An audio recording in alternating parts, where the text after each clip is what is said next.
पापा के अंदर न्याय के लिए और सत्य के लिए जो लड़ने का जज्बा था वो गांधी का जज्बा था, लेकिन जो साहस था वो एक शेर का साहस था। और वही साहस मुझे लगता है मेरे अंदर और बहुत सारे साथियों के अंदर वो साहस मुझे दिखता है।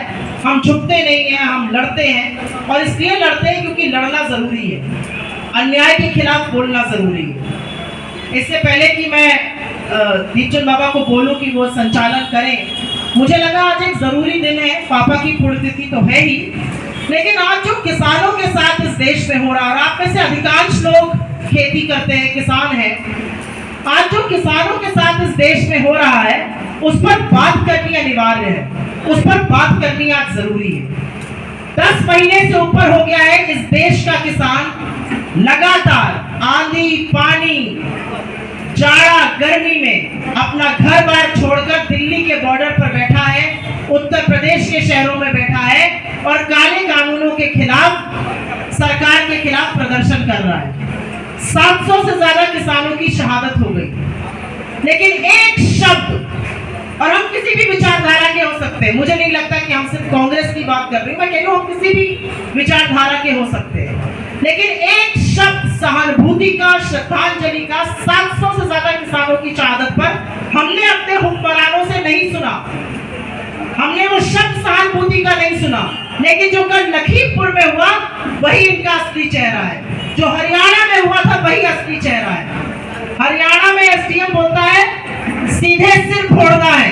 अगर हम और आप कहीं धरना प्रदर्शन के लिए जाएं और डीएम बोले सीधे सिर फोड़ना है, ये कौन सी पुलिस मैनुअल में लिखा है? पुलिस की जो मैनुअल होती है उसमें भी लिखा है सिर के नीचे डंडा चलाना है, सिर के नीचे। अगर आपको आहत भी करना है तो सिर के नीचे करना है। कल लखीमपुर में अजय मिश्र टेनी जी जो है, अजय टेनी वहां से सांसद है, वो गृह राज्य मंत्री है भारत सरकार में। गृह राज्य मंत्री होने का मतलब आप जानते हैं, पुलिस और प्रशासन उनके सामने नतमस्तक है। उन्होंने केशव चंद्र मौर्य को अपने गांव पर बुलाया। किसान शांतिपूर्ण ढंग से काले झंडे दिखा रहे थे। क्या काले झंडे दिखाना लोकतंत्र में पाप है? ये एक सभ्य समाज को पूछना पड़ेगा। और जब उनको लगा कि ये किसान काले झंडे दिखाकर विरोध कर रहे हैं, तो उनके सुपुत्र ने उनकी मौजूदगी में उनको गाड़ियों से रौंद डाला। 5 किसानों की वहीं पर मौत हुई। अब 3 किसान आहत थे, उनकी भी मौत हो गई। और जब किसानों की इस कदर कुचले जाएंगे तो एक ही सवाल उठेगा, आप आंदोलन को कुचल नहीं पा रहे हैं क्योंकि किसान बिगड़े को तैयार नहीं है, तो आपको क्या लगता है आप किसानों को कुचल कर उनको मार के आंदोलन खत्म करिएगा? आप आज को कुचलिएगा, 80 किसान पैदा होंगे वहां पर और आपके खिलाफ बोलेंगे। और इसलिए बोलेंगे क्योंकि आप किसानों के हक का हनन कर रहे हैं, आप किसानों का दमन कर रहे हैं। आपने ऐसे ऐसे कानून बनाए हैं कि किसानों के हाथ से उनके खेत चले जाएंगे, और इतना विरोधाभास है। मैं 2 मिनट में इसके ऊपर जरूर बात करूंगी। लेकिन जब विपक्ष, और हम लोगों को भी जाना था, जब हम लोग यहाँ आ रहे थे तो बोला गया कि लखीमपुर चलना, हमने कहा नहीं आज मैं नहीं जा सकती, मेरे पिताजी की पुण्यतिथि है, मेरा कार्यक्रम लगा, मैं वहां जाऊंगी। लेकिन आज जब विपक्ष, प्रियंका गांधी जी गई, राज्यसभा के सांसद हैं वो, दीपेंद्र हुड्डा जी हरियाणा में किसानों के सबसे बड़े नेता हैं, जब वो गए तो उनको लेठा लेठा जा रहा है, उनको पुलिस घेर रही, उनको जाने नहीं दे रही है। आजाद भारत में आपने पहले कभी सुना था कि किसी पीड़ित के घर आपको जाने से रोका जाए? अखिलेश यादव जी को गिरफ्तार कर लिया गया, इनको नहीं जान, ये कौन, ये क्या हो रहा है इस देश में? और ये आज जो है ना जंगल चल रहा है, ये घर तक पहुंचेगी आगे, मैं आपको आज बता रही हूं। अगर आपको लग रहा है कि लखीमपुर के किसान का को रौंदा जा रहा है, जब महाराजगंज का किसान रौंदा जाएगा तब लोगों को पता चलेगा। बस्ती में आग लगी है, किसी का घर बचेगा नहीं। और ये क्यों हो रहा है? किसानों ने ऐसी कौन सी मांग कर दी है? किसानों ने यही तो कहा है कि काले कानूनों को वापस लो। टीवी पर आकर मोदी जी और उनके तमाम मंत्री कहते हैं हम किसान से बातचीत के लिए तैयार हैं। आप लोग किसान हैं, आप डीएम के घर के अंदर घुस सकते हैं? नहीं घुस सकते। लेकिन किसानों के साथ मीटिंग के लिए जनवरी से एक भी न्योता सरकार के यहाँ से नहीं आया है, तो किसान किससे जाकर मीटिंग करें? आप मीडिया में कहते हैं हम मीटिंग कर रहे हैं, हम किससे मीटिंग कर रहे हैं? मैं आपसे मिलना चाहती हूँ, अगर मैं आपको न्योता नहीं दूंगी तो आप आ सकते हैं मुझसे मिलने। और उसके बाद कृषि मंत्री की बात सुन लीजिए, हम सब चीजों पर बात करेंगे, कानून इन कानूनों पर बात नहीं करेंगे।